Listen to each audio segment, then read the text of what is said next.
Welcome back after the break. और अब cricket के हवाले से बात कर लेते हैं क्योंकि सह मुल्की सीरीज के तीसरे मैच में मुत्तहिदा अरब अमारात का मुकाबला अफगानिस्तान से हुआ और शारजा में खेले गए मैच में अफगानिस्तान की जानिब से लिए गए 189 रन के ताकुब में मुकर्रर ओवर्स में 8 विकेटों के नुकसान पर 150 रन बना सकी। कप्तान मोहम्मद वसीम की बात करूं तो 67 और राहुल चोपड़ा की बात करूं तो 52 रन रायगा गए। अफगानिस्तान की जानिब से राशिद खान और शरफुद्दीन अहमद अशरफ ने 3-3 खिलाड़ियों को आउट किया और सीरीज के अगले मैच में अफगानिस्तान का मुकाबला पाकिस्तान से होगा और मैच पाकिस्तानी वक्त के मुताबिक आज 8 बजे होगा। बिल्कुल ऐसी है जिस तरह गजल ने आपको बताया। कल का मुकाबला बड़ा दिलचस्प था जब तक मोहम्मद वसीम विकेट पे मौजूद थे। मोहम्मद वसीम के आउट होने के बाद यूएई उस तरह से संभल नहीं सकी और अगर मोहम्मद वसीम विकेट पे रहते तो शायद ये मुकाबला और ज्यादा नेल बाइटिंग हो सकता था या फिर यूएई के हक में जा सकता था। इस मुकाबले के हवाले से हमने बात नहीं करनी, बात हमने करनी है अगले मुकाबले के हवाले से कि पाकिस्तान और अफगानिस्तान का मुकाबला। और हमारे साथ स्टूडियो में मौजूद हैं senior sports journalist Ahmar Najeeb Satti sahab. Thank you so much for joining us. वैसे तो इस मैच के हवाले से आपने भी देखा होगा काफ़ी अच्छा मैच हुआ, लेकिन मैं बात करना चाहूँगा पाकिस्तान वर्सेस अफगानिस्तान की। एशिया की सेकंड बेस्ट टीम है, ये है वो है। पाकिस्तान ने पहले मैच में तो उनको शिकस्त दे दी है। ये वाला मैच कैसा होगा? क्या इसमें पाकिस्तान को टफ टाइम देगी अफगानिस्तान? देखिए, पहली बात यह कि ये सीरीज ऐसी है कि कहीं ना कहीं पाकिस्तान ही आपको दिखेगा। ये मोहम्मद वसीम का ताल्लुक मियां चन्नू से बड़े मशहूर खिलाड़ी हैं और जिन्होंने पाकिस्तान की धुलाई की थी। आसिफ खान वो साबिक फर्स्ट क्लास प्लेयर हैं पाकिस्तान के, लाहौर की पैदाइश है उनकी। तो ये जो यूएई वाले और जो बात कह रहे हैं कि कौन सा नंबर है पाकिस्तान का, तो मेरा ख्याल है कि पाकिस्तान की टीम अच्छा परफॉर्म कर रही है, इतना लाइट नहीं। ठीक है, हमारे बहुत सारी खामियां हैं, कमियां हैं, कोताहियां, हम उस पर कबूल करते हैं, लेकिन नंबर सेकंड तो फिर पाकिस्तान का असर बनता है। ठीक है ना, कभी कभार पहला भी होता है जब इंडिया को हरा देते हैं। हाँ, वो तो होता है ना, वो जैसे बस वो एक बबल बैलून सा बन जाता है। I think Pakistan positive frame of mind के साथ पाकिस्तान को मैदान में उतरना चाहिए, उस कॉन्फिडेंस को जहन में रखते हुए जो कि पहले मैच में हम जिस तरह हमने कराया, लेकिन ओवर कॉन्फिडेंस नहीं होना। हमने पाकिस्तान में ये देखा है कि जब हम कोई अच्छी कामयाबी हासिल कर लेते हैं ना, उसके बाद हम रिलैक्स हो जाते हैं। तो ये हमारा एक प्रॉब्लम है कि हमें बॉडी लैंग्वेज को सेम टेम्पो के ऊपर वो कॉन्फिडेंस को मस्बत तवानाई में तब्दील करना, ना कि ओवर कॉन्फिडेंस। लेकिन वही बात है ना, आपने जिस तरह से अमर कहा कि ओवर कॉन्फिडेंस बहुत ज्यादा हो जाते हैं, हम समझते सब कुछ ठीक चल रहा है। अब जो यूएई को शिकस्त देकर पाकिस्तान के खिलाफ तो थोड़ा सा एतमाद बहाल हो गया, आपको नहीं लगता चैलेंजिंग भी हो सकता है पाकिस्तान के लिए? देखिए, अफगानिस्तान एक बहुत टफ टीम है। हाँ। चैलेंजिंग तो 100% होगा क्योंकि दुनिया का best T20 spin attack Afghanistan के पास है। उनके पास 3 से 4 बड़े शौरा आफाक किस्म के स्पिनर हैं। जिस लम्हे आप उनको लाइट लेंगे या रिलैक्स करेंगे, it's matter of few overs के वो जहां पे गेम का पांसा पलटने की सलाहियत रखते हैं। T20 क्या है, 2-3 विकेट्स आपकी ऊपर तले गिरी तो सारा मोमेंटम आपका टूट जाता है। तो मैं वही समझता हूँ कि अफगानिस्तान एक बहुत टफ टीम है, स्पेशली शारजा के अंदर, क्योंकि ये उनका होम ग्राउंड है, सारा साल वो वहीं खेलते हैं। तो हमारे प्लेयर से ज़्यादा वो इन कंडीशंस को समझते हैं। तो मेरा ख्याल है कि वो एक बहुत मुश्किल ऑपोजिशन है ख़ास तौर पे इन कंडीशंस में। तो इसलिए आपको बड़ी अच्छी स्ट्रैटेजी के साथ खेलना पड़ेगा। ठीक हो गया। अच्छा अमर, थोड़ा सा अगर पाकिस्तान की बात की जाए, पाकिस्तान टीम की बात की जाए, हमने बैटिंग में बहुत ज़्यादा चेंज कर लिया। बाबर को निकाल दिया, रिजवान को निकाल दिया, खुशदिल नहीं है और बहुत सारे लोग नहीं, हालांकि खुशदिल स्क्वाड में मौजूद हैं। बैटिंग में तब्दीली नज़र आ रही हैं। As far as bowling is concern, एक ओवर तो हारिस रऊफ ने 2 विकेट्स भी ले लिए, लेकिन एक ओवर उन्होंने उसी तरह करवाया जिस तरह विराट कोहली के खिलाफ उन्होंने वर्ल्ड कप में करवाया था। सो डेथ बॉलिंग में एक कमी नजर आ रही है पाकिस्तान में, इसकी क्या वजह है? देखिए, बात यह है कि आपने जो है ना वो निशाना बनाया है बैटिंग को, यानी 2 लोगों को निशाना बनाया, जैसे बाबर और रिजवान है। सिलेक्टिव जस्टिस कभी भी आपके ना वो नताइज नहीं लेके आता जो कि आप जिसके आप तवक्को कर रहे होते हैं। आपने बॉलिंग में जो सेंट्रल कॉन्ट्रैक्ट देखा है, जिस तरह की सिलेक्शंस हो रही हैं बॉलिंग में, आपको सिर्फ खुद नजर आ रहा है या कुछ और ओवरऑल सिलेक्शंस में कि यार ये फेवरेटिज्म अब स्टिल चल रहा है। आपने क्या किया कि ज़ेर अताब कुछ लड़कों को लेकर आए और कुछ को आपने खुला छोड़ दिया है, और फिर शायद हम वेट कर रहे हैं क्योंकि और बड़ा डिजास्टर होगा, किसी मेगा इवेंट में हमारी बॉलिंग एक बार फिर कहीं हमें मुश्किल में ले जाएगी या हम कोई अल्लाह ना करे हम हार जाएंगे, तो फिर हम कहेंगे नहीं अब सर्जरी होगी। तो मेरा ख्याल है कि ये तरीका दुरुस्त नहीं है। आप सारी बात स्ट्राइक रेट की करते हैं, अच्छी बात, आप वो एक इंप्रूवमेंट की, लेकिन आपने एक एंड कवर किया, एक को खुला छोड़ दिया। तो मेरा ख्याल है इससे आप वही डेथ ओवर की बॉलिंग हमें मार पड़ी जा रही है। मैं कहता हूँ बिस्मिल्लाह पढ़ के मार खाते हैं और वो बनेंगे, बस ऐसी है कि करने का नाम नहीं ले रहे। सही। तो अहमद, क्या हिकमत अमली होनी चाहिए पाकिस्तान की ताकि वो स्पिन बॉलिंग का दबाव थोड़ा कम कर लें? देखिए, हिकमत अमली बड़ी सिंपल है। मेरा ख्याल है कि सलमान अली आगा को नंबर 3 पे बैटिंग करनी चाहिए इनके खिलाफ। उसकी वजह यह है कि ये हमारे बेस्ट प्लेयर हैं स्पिन के, ये प्रॉपर क्रिकेट खेलते हैं, यानी ये सिंगल भी लेंगे, डबल भी लेंगे, स्वीप में मारेंगे। तो he got the best credentials to tackle the spin, ताकि वो अपने अराउंड बाकी खिलाड़ियों को खिलाएं, ताकि उनके इर्द गिर्द बाकी खिलाड़ी खेलें और ताकि वो रेस्क्यू कर सकें। क्योंकि बाकी प्लेयर्स शायद हिट मार लें, लेकिन स्पिन को जो खेलने की एबिलिटी के रीड करना हाथ से कि गूगली है या ये लेग स्पिन है, ये क्या है, वो सलमान से अच्छी किसी के पास नहीं है। तो मेरा ख्याल है कि T20 में कोई फिक्स नंबर नहीं होता, अकॉर्डिंग टू द सिचुएशन आपको थोड़ा ऊपर नीचे होना पड़ता है। और ये अच्छी क्वालिटी है सलमान अली आगा की कि वो इस चीज पे बिलीव करते हैं। वो नंबर गया, वो बात गई कि जी मेरा नंबर तो मैं नहीं हिलूंगा, वो जो नहीं होती कुकड़ी अंडे पे बैठ जाती है, वो वाला सिस्टम खत्म हो गया। वो मतलब कि सरफराज अहमद की तरह, जिस तरह सरफराज कभी कभी 8वें नंबर पे भी आते थे, 30वें नंबर पे भी आते थे, वो जो जंग होती थी हमारी बाबर रिजवान से कि ये अपने नंबर से पीछे नहीं हटते, सलमान अली आगा ने ये तो खत्म कर दी। सर आपने बात की है, अगर बॉलिंग लाइन की बात की जाए, इनका मोर फोकस जो है अफगानिस्तान वाली साइड पे होता है गजल का।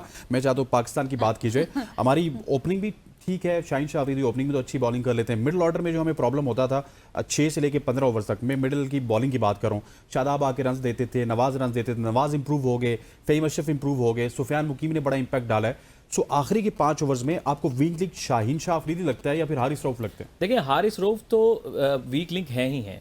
वो एक हवा रह गया कि जी वो डेथ ओवर उन्होंने, मतलब आप देखेंगे मेगा इवेंट्स में बहुत एक्सपेंसिव रहे हैं, बल्कि उनका ये है कि एक है कि कंसिस्टेंट बहुत है, बड़ी मतलब मुस्तकिल मिजाजी से मार खाते हैं कि मतलब साल में एक दो दिन होंगे कि जिसमें उन्होंने बेहतर बॉलिंग की, वरना तो एक ओवर अच्छा करेंगे या 2 अच्छा करें, आप कहेंगे आज फॉर्म में है, उसके बाद उस अगले 2 ओवर्स में ऐसी पिटाई होती है, आप कहते हैं यार ये तो सारी फॉर्म हवा की सूरत में निकल गई। तो बात ये है कि मेरा ख्याल है कि वसीम जूनियर आपके पास मौजूद है, जितने मैचेस आप हारिस रऊफ को दे रहे हैं, इतने कोई आप ऑन द ट्रॉट 2-3 सीरीज दे रहे हैं, तो मुझे लगता है कि डेथ ओवर में तो बॉल ठीक करता है, वो तो हो सकते हैं बेहतर नताइज आ जाए। तो मेरा ख्याल है कि वो जो चोजन वंस वाली बात है उससे हटना होगा। सही। और एशिया कप में क्या लगता है पाकिस्तान कैसा परफॉर्म करेगा? देखिए अगर पाकिस्तान इस अफगानिस्तान को हराकर अगर ट्राई नेशन सीरीज जीत लेता है तो मुझे लगता है कि पाकिस्तान एक मस्बत एतमाद के साथ मैदान में उतरेगा एशिया कप में, और मैं तो पाकिस्तानी टीम को बैक करूंगा। हाँ बॉलिंग मुझे वीक लिंक लग रहा है, बहुत सारे ऑलराउंडर्स मत खिलाइए। मैं फिर एम्फोसाइज करूंगा कि एशिया कप में जहाँ थोड़ी सपोर्ट है प्लीज़ दोनों जेन्युइन स्पिनर अबरार और सुफियान के साथ जाएं, क्योंकि आपके जो आप ये बैंक करेंगे ना, थोड़ी सी आगा सलमान कर लेगा, थोड़ी सी आप साइम अयूब कर लेगा तो फिर बड़ी टीमों के खिलाफ जो है ना आप मुश्किल में पड़ जाएंगे। नवाज अभी तो ठीक है, लेकिन आपको ये अभी टॉप टीम्स नहीं है। मुझे लगता है कि नवाज अच्छी बॉल कर रहा है, लेकिन शायद वो उतना शायद इफेक्टिव ना हो जितनी जब बड़ी टीम्स आएंगी, श्रीलंका, इंडिया या इस तरह की टीम्स आएंगी। तो मेरा ख्याल है बेहतर ये कि आप 2 स्पिनर की स्ट्रैटेजी को भी ज़हन में रखें। अच्छा एमर, अगर रोटेशन पॉलिसी की बात की जाए तो माइक हैसन उसको फॉलो कर रहे हैं, स्पेशली बॉलिंग में भी फॉलो कर रहे हैं, लेकिन उनके पास जो अवेलेबल रिसोर्सेज हैं उन्हीं से ही उन्होंने किसी ना किसी को खिलाना है। तो क्या आप समझते हैं कि इस वक्त माइक हैसन को जो इंग्रेडिएंट्स मिल रहे हैं वो ये उन्हीं को यूटिलाइज कर रहे हैं, और वो बाद में जाके डिक्टेट भी करेंगे बॉलिंग के हवाले से भी, और फिर इनको भी प्रॉब्लम होगी जैसे गिलस्पी की तरह? देखें प्रॉब्लम तो किसी वक्त भी हो सकती है, यू नेवर नो कि किस वक्त किसका जो है वो कुर्रा फाल में नाम निकल आए। और अवेलेबल रिसोर्सेज को अच्छा इस्तेमाल किया है, लेकिन मेरे ख्याल है बॉलिंग में इतना अच्छा इस्तेमाल क्योंकि बॉलिंग से सर पीछे से केप ही नहीं आ रही ना। क्या कहते होते हैं कि आकिब जावेद ने लोग सिलेक्ट करके देने, वो सिलेक्शन ही अपने म्यार की करते हैं। मेरा जो नुकता था ना, जैसे मैं वसीम की बात कर रहा हूँ, वसीम जूनियर आया हुआ है तो उसको अभी तक एक मैच नहीं दिया था। आई थिंक इसमें कोई मजायका नहीं है कि वसीम जूनियर को ऑन द गो 2 मैचेस। अब आप ये तो नहीं हो गया ना कि जी अब आप जो हारिस रऊफ साहब है तो उनका ताल्लुक लाहौर कलंदर से है तो जी वो बाहर ही नहीं होंगे। और उसके बाद ये है कि शाहीन अफरीदी भी जो नए गेंद के साथ ज़्यादा इफेक्टिव है, बड़ी साइड्स के खिलाफ जो है वो डेथ ओवर में वो भी एक्सपेंसिव रहते हैं। तो मेरा ख्याल है कि बॉलिंग में स्टिल आपके पास जो अवेलेबल रिसोर्सेज जो अभी आपके स्क्वाड में भी आ गए उनको भी स्मार्टली इस्तेमाल करना चाहिए। अच्छा, अब आपने अब्बास आफरीदी की बात तो कर ही ली है, लेकिन इससे पिछले सवाल के जवाब में आप कह रहे थे ऑलराउंडर्स, तो क्यों, क्या वजह है हमेशा हम क्यों ये बात करते हैं, हम क्यों इन्हिसार करते हैं उन पर, क्यों हम अपनी स्ट्रेटजीज को बेहतर नहीं कर रहे? देखिए ऑलराउंडर ये होता है कि मतलब दुनिया के पास जो अच्छे ऑलराउंडर्स हैं जिनको बैटिंग बॉलिंग दोनों में एक तवाजुन आपको एक फराहम करते हैं।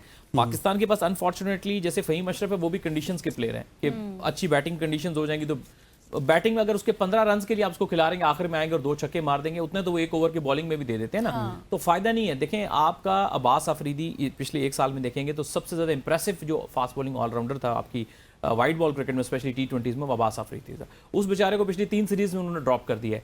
मुझे ऐसा फील हो रहा है कि जैसे उसको क्वेश्चन दिया जा रहा है किसी और प्लेयर को कि जी आपको ताकि कोई कंपटीशन ही ना मिले, आपको उसको दूसरे लड़के को ड्रॉप ही कर दें जो कि बहुत बेहतर परफॉर्मर था। तो देखिए जब तक सिलेक्टिव आप कहते हैं ना कि आप सर्जरी करेंगे, सिलेक्टिव सर्जरी से जो है वो नताइज नहीं आएंगे।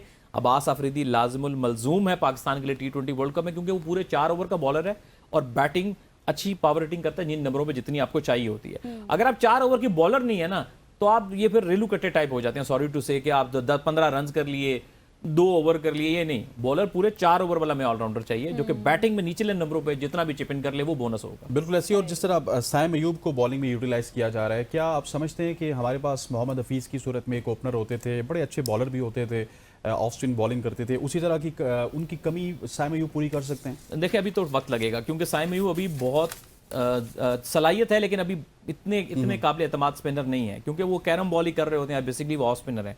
ऑफ स्पिनर का पहला हथियार ऑफ स्पिन होता है, और जो कैरम बॉल होता है वो उसका सीक्रेट बॉल होता है, जो कि कभी कभी बीच में आपने करना होता है। आप नोट करें तो वो 6 में से अक्सर 3 या 4 कैरम कर लेते हैं, तो बैट्समैन यूज टू हो जाता है।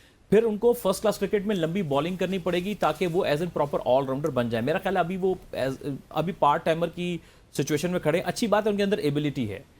अगर वो उसको मजीद पॉलिश करेंगे तो मैं समझता हूँ कि इन फ्यूचर जाके वो एक वैल्यूएबल एसेट साबित हो सकते हैं। सही। और मोहसिन नकवी जो इस वक्त सपोर्ट कर रहे हैं, आपने देखा होगा यकीनी तौर पर आगा सुलेमान की भी और मोहम्मद हारिस की भी, तो क्या कहेंगे आप?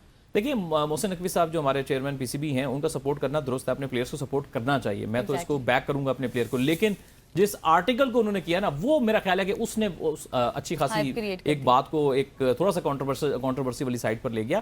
प्लेयर को जरूर सपोर्ट करना चाहिए, और मैं मोहम्मद हारिस वाली बात पे भी समझूंगा उसने कोई ऐसी बात नहीं की। आप देखें ना, वो आप किसी भी बात का एक इशू बना दो, उससे वैसे ही पूछा कि यार क्या होना चाहिए, तो उसने मुस्कुरा के कह दी स्ट्राइक रेट इंप्रूव होना चाहिए। आप दुनिया में सारी बहस किस चीज की है? स्ट्राइक रेट के ऊपर बहस हो रही है। तो किसी ने कह दी, उसने ये थोड़ी कहा किसी को अंडरमाइन किया, कहा कि वो प्लेयर कोई अच्छा नहीं है। मेरा ख्याल है कि वो एक कुछ ऐसे एक सिचुएशन बना देगी सोशल मीडिया पे कि कुछ अनटचेबल है कि उनके बाद आप उफ भी नहीं कह सकते, उफ भी करेंगे तो आप पे तूफान आ जाएगा। तो ये अच्छी बात नहीं है। Sir thank you so much for joining us. खवातीन नौजात senior sports journalist Ahmar Najeeb हमारे साथ मौजूद थे, जो कि पाकिस्तान क्रिकेट के हवाले से बात कर रहे थे, और पाकिस्तान क्रिकेट एशिया कप में कैसा करेगी, कैसा परफॉर्म नहीं करेगी, इसके हवाले से वो हमें बता रहे थे। यहाँ पे वक्त हो जाता है एक शॉर्ट सी कमर्शियल ब्रेक का। See you on the other side.